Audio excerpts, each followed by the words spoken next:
Hello, Go Chuck Yourself listeners. Chris Gillespie here. I'm one of the hosts of Go Chuck Yourself, and I am broadcasting from the mighty borough of Brooklyn, New York. And I am joined by my co-host Erin, who is in not her usual spot. Erin, where are you this week? Well, Chris, I am in Phoenix, Arizona. Phoenix, Arizona. That is not where you usually are. You are usually in Los Angeles, California. Yes, Chris, I'm usually in Los Angeles, but today I'm in Phoenix visiting my family. So we will not be recording our usual episode, and we will not be releasing our usual episode at the usual time. Instead, you, our listeners, will be listening to this, which is weird to think about as we are recording it right now. But come tomorrow, they will be listening to it. You will be listening to it. This is too much to think about, but I'm in Phoenix. It's sunny. There's sun, the desert, cacti. I've always been intrigued by Phoenix in the American Southwest. I yearn to travel there someday, and perhaps I will. But all of this is a way of saying that yes, we are not doing a regular episode. Next week we'll have Chuck season 3, episode 3, Chuck versus El Angel de la Muerte. But we were not able to do that completely. But you being the through and through Chuck fanatic, you somehow managed to turn visiting your parents in Phoenix, Arizona into a Chuck related experience. I really, really did. In addition to a very fun dinner with my parents' neighbors who I had never met before, where they said, Erin has a podcast. And then I had to explain what podcasts are, what Chuck is, who is in Chuck that they would know, which was no one, and then like what we do on our podcast, which so you had to walk them through the history of podcasting and then ultimately get down to the sad insignificant speck of our podcast. Yes. It did also include me explaining how to get to podcasts on an iPhone. So that was... Oh, wow. These people had no clue at all. They said, what is a podcast? So, yes. So in addition to that, my last night, a fun Saturday night for the Arata family. My parents said, "Hey, you talk about this show Chuck a lot. Like, why don't we sit down and watch it?"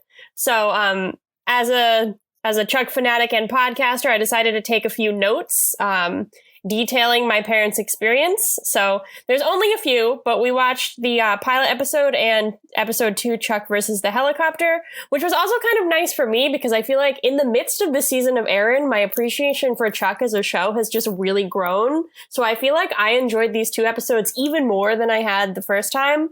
But oh, wow. More importantly, my family's enjoyment of it.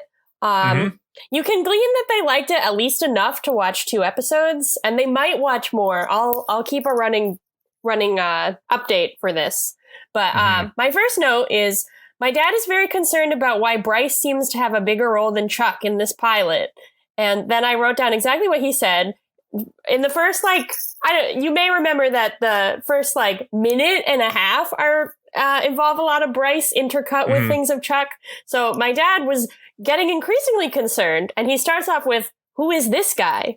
And then a couple of seconds later, he was like, "I thought this was called Chuck."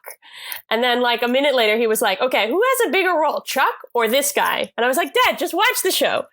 My mom asked who Bryce works for, and I responded, "It's complicated." So they didn't appreciate that, but I did. My dad at one point asked me, "Did you watch this when it was on?" And I said, "No, we watched the first episode and you made me turn it off." And he kind of chuckled and he said, "Sounds about right."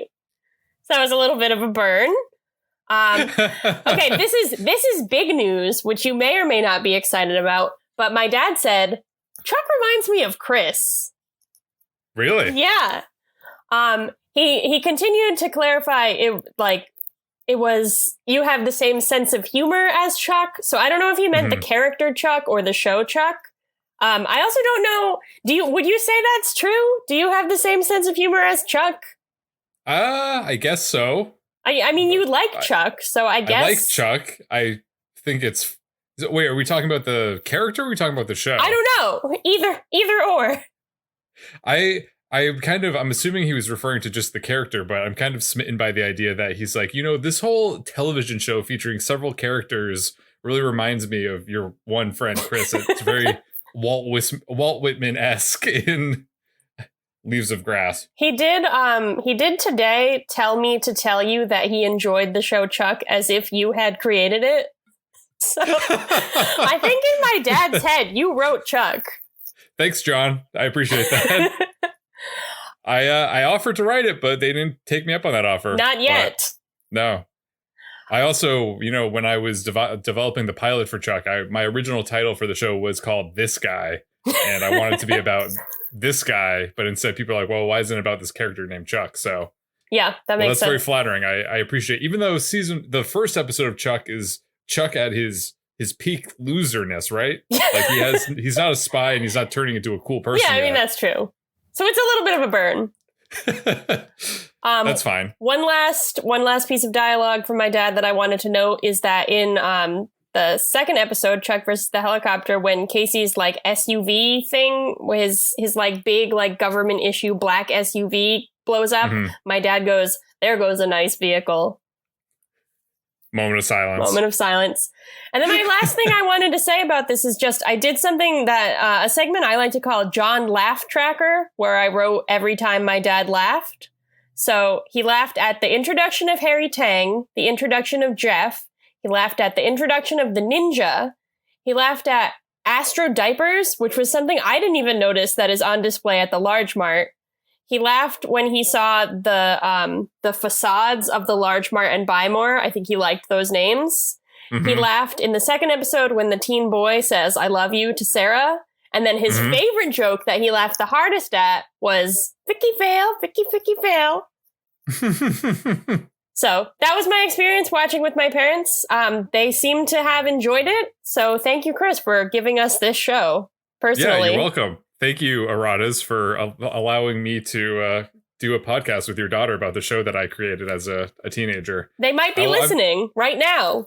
Now they love Chuck. Or the Aradas neighbors who just discovered podcasts and are using us as a gateway into the world of podcasting. And then they'll find out there are other podcasts and probably not listen to this one. But I hope that the neighbors of the Aradas, please keep listening. We appreciate your thank you. support. Thank you both for listening to me talk about podcasts, and thank you for having me over for dinner. That was very nice of you. Well, I'm glad that you watched Chuck with your parents. I'm glad that they enjoyed it. I'm glad that through the transitive property, your dad thinks that I'm funny because he thinks that Chuck is funny as a show and the character, but then also thinks that I am related to those. So perhaps he's saying that I am funny. Seems like he laughed a lot. That's good. I'm curious because I think that Chuck versus the Tango, it was the third episode. I prefer that over Chuck versus the Helicopter. Yeah, I wanted to tell them that, but I didn't want to force it. I didn't want to spook them. Yeah, that's fine. Did you explain how we say food is sexy and anything is possible based off of the first episode, or did you not get into that? No, I didn't get into that, but it was nice to hear Irene Damova say both of those things. Yes, it is. Well, that's very good. I'm glad that you had a family Chuck experience. Yes, we had some chuckles, you might say.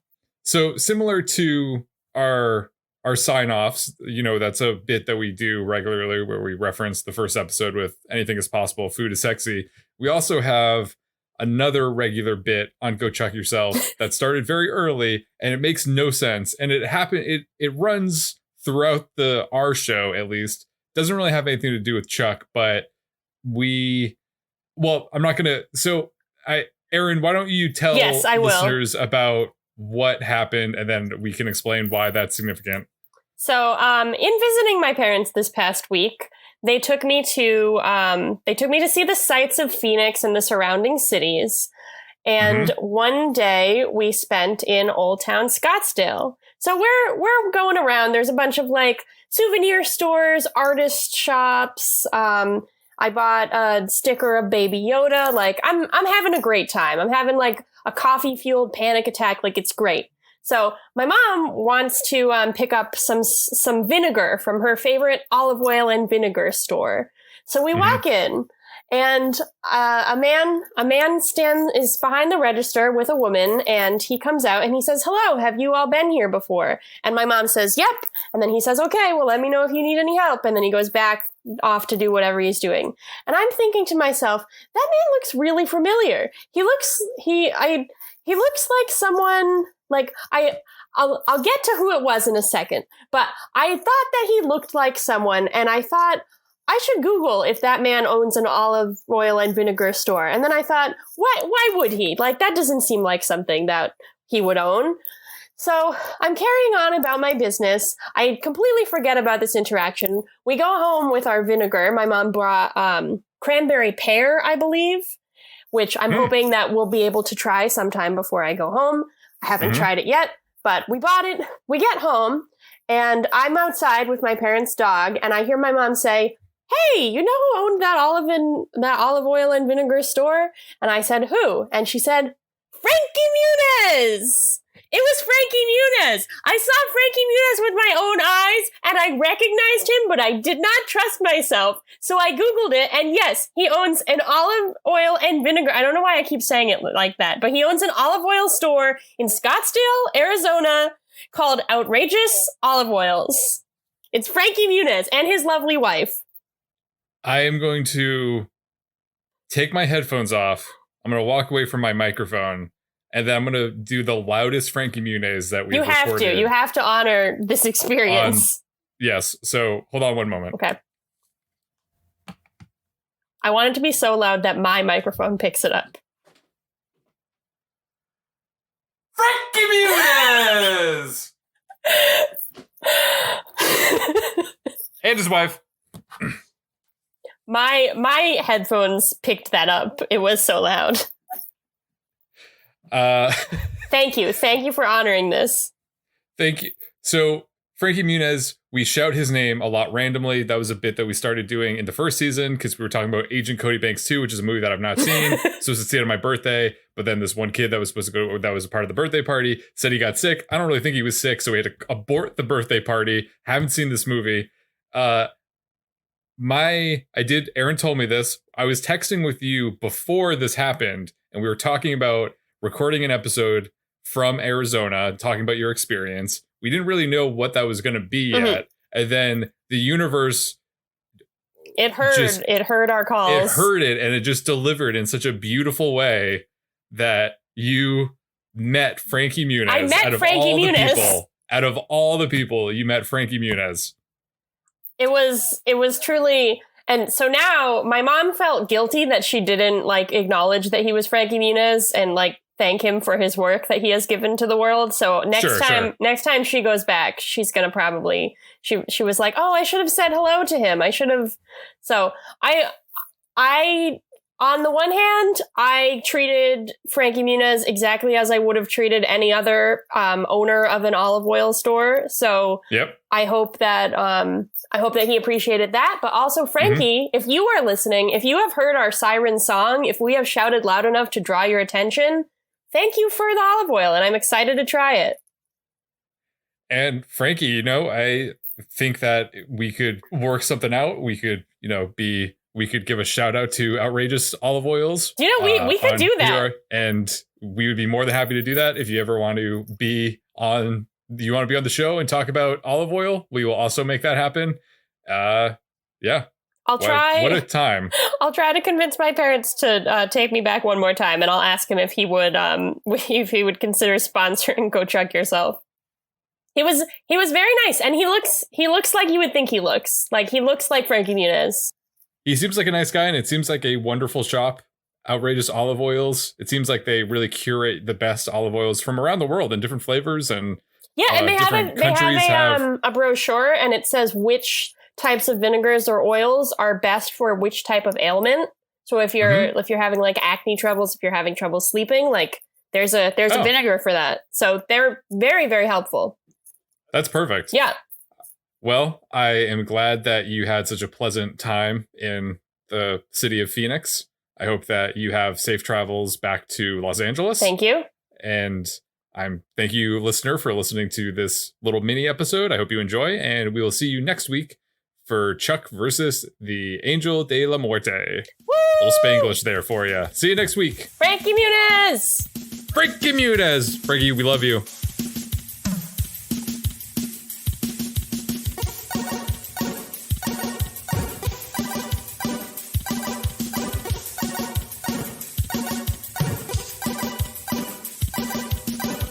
Thanks for listening. As always, a big thanks to the artist Hatakoa and the fine folks at freemusicarchive.org for providing us with our theme song, Warm Up. If you want to drop us a line, you can reach us at GoChuckYourselfPodcast@gmail.com. Don't forget to like and subscribe to Go Chuck Yourself on your preferred podcast platform. New episodes come out every Monday morning, and you do not want to miss a new episode. Thanks again. We'll see you next week. Bye-bye.